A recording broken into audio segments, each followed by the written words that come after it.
Regan tidak menyangka akan terjadi hal seperti ini. Rahangnya seketika mengeras mendengar pengakuan dari Quinsa. Apa-apaan ini? Kenapa semua wanita tua itu merendahkan Quinsa? Apa salahnya menikahi wanita muda? Itu yang ada di pikiran Regan. Regan segera menuju ke hotel tadi, namun Quinsa meminta untuk pulang ke rumah saja. Regan tetap pada pendiriannya. Bisa-bisanya sang istri diperlakukan seperti itu. Quinsa menarik tangannya. Lalu Regan mencoba menghentikan mobilnya di tepi jalan.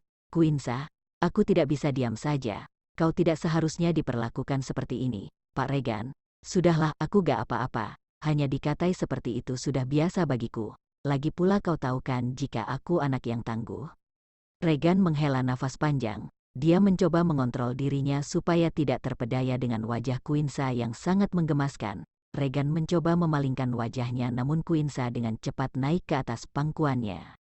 Regan sangat terkejut sekali. Seperti inikah sifat Quinsa sebenarnya?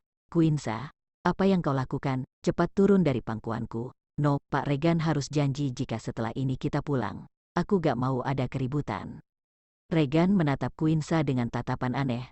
Wanita itu yang sadar lekas turun dari pangkuan Regan, namun Regan mencegahnya. Quinsa menelan ludah kasar. Dia sudah membangunkan singa yang lagi tidur. Untuk apa dia sampai naik ke pangkuan Regan?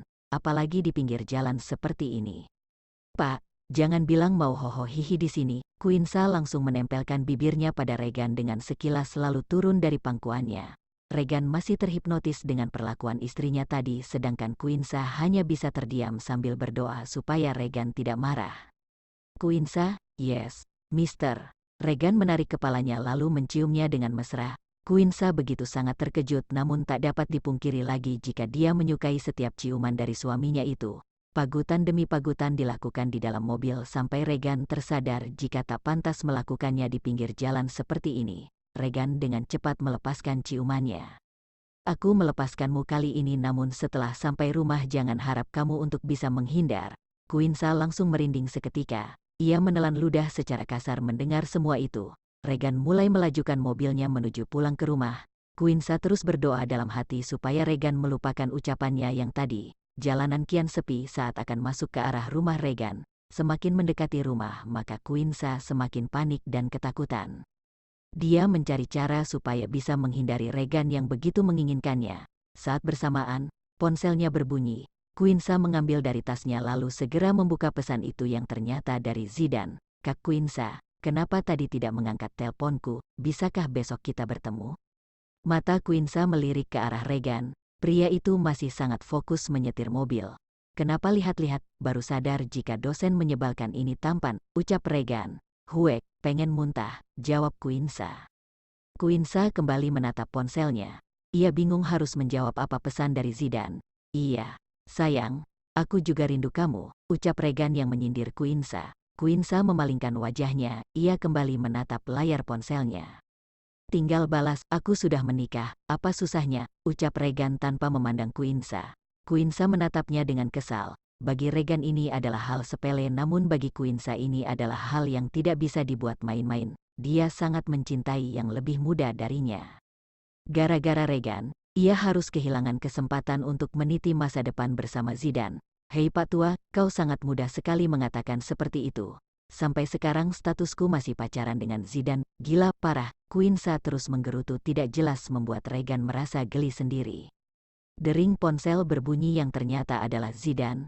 Quinsa semakin panik sekali sehingga dia sampai menggigit jemarinya. Regan lagi-lagi harus menepikan mobilnya dan menenangkan Quinsa supaya tidak sampai menyakiti dirinya sendiri. Setelah mobil terhenti, Regan menarik tangan Quinsa yang ia gigit sendiri. Tangan Regan juga mengelus pipi sang istri supaya bisa lebih tenang. Selesaikan dengan pacarmu itu. Pernikahan kita memang mendadak dan aku memakluminya. Mungkin butuh penyesuaian bagimu, apalagi sepertinya kau sangat mencintainya. Regan terlihat tersenyum tipis. Kenapa tersenyum mengejek seperti itu? Tanya Quinsa dengan kesal. Walaupun kau sudah bertahun-tahun berpacaran dengannya, namun aku sangat salut padamu karena sudah menjaga kesucianmu itu untuk suamimu yang sebenarnya. Plak, Quinsa menamparkan Regan. Regan hanya diam dengan tatapan datar. Istrinya kali ini memang berbeda dari dua mantan istrinya. Quinsa nampak lebih barbar, bahkan belum genap seminggu menikah, namun Quinsa sudah beberapa kali menamparkan Regan. Bibir Regan tersenyum lagi walau tidak terlihat. Dia mendapatkan seorang istri baru dengan sifatnya yang unik, yang memiliki paras yang cantik. Regan mengelus pipinya. Mungkin saja malam ini dia disuruh tidur di luar oleh Quinsa. Regan melajukan mobilnya. Dinginnya malam menemaninya kali ini. Sedangkan Quinsa masih sibuk berbalas pesan dengan kekasihnya. Tak heran wajah Quinsa sangat tegang dan panik karena sadar sudah menyerahkan kehormatannya untuk Regan. Sesampainya di rumah, mobil Regan sudah terparkir di garasi. Quinsa lekas keluar dari mobil sambil memainkan ponselnya. Dia masih berbalas pesan dengan Zidane. Besok aku akan menemuimu di sekolah, balas pesan untuk Zidane. Aku sudah gak ke sekolah. Aku tunggu di rumahku saja, jawab Zidane. Baiklah, jawab Quinsa. Tiba-tiba Regan menahan kepala Quinsa yang hampir menabrak tembok rumah. Hampir saja ia terluka karena bermain ponsel sambil berjalan. Quinsa menepis tangan Regan lalu mencoba untuk membuka pintu berkali-kali namun tidak bisa. Regan menarik tubuh Quinsa. Tubuh kurus itu terhentak dada Regan yang bidang. Quinsa bisa merasakan kehangatan saat tubuh Regan persis ada di belakangnya.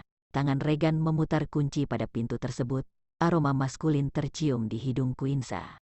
Perasaan macam apa ini? Wangi sekali tubuhnya, bahkan Zidane yang menggunakan parfum mahal tak semaskulin ini wanginya. Apa ini pesona seorang pria matang? Ujar batin Quinsa. Quinsa, kenapa mematung seperti ini? Ayo masuk. Quinsa kaget. Ia lekas masuk rumah tanpa melepas sepatunya. Dia berlari ke arah kamar mandi untuk menetralkan gemuruh detak jantungnya. Sialan, aku gak boleh suka sama Pak Regan. Pokoknya setelah wisuda aku harus menceraikan dia atau dia yang harus menceraikanku, batin Quinsa. Quinsa menatap cermin yang menggantung di tembok kamar mandi. Pipinya merah merona mengingat kejadian tadi. Seharusnya tak boleh seperti ini. Pria tua menyebalkan itu tak patut dia kagumi setelah mempersulit skripsinya. Quinsa mencuci wajahnya. Ia harus menghilangkan rona pada pipinya tersebut. Ingatlah, Quinsa, Regan sudah mengacaukan hidupmu gara-gara dia, masa depanmu hancur. Mau setampan dan sekaya apapun kau tak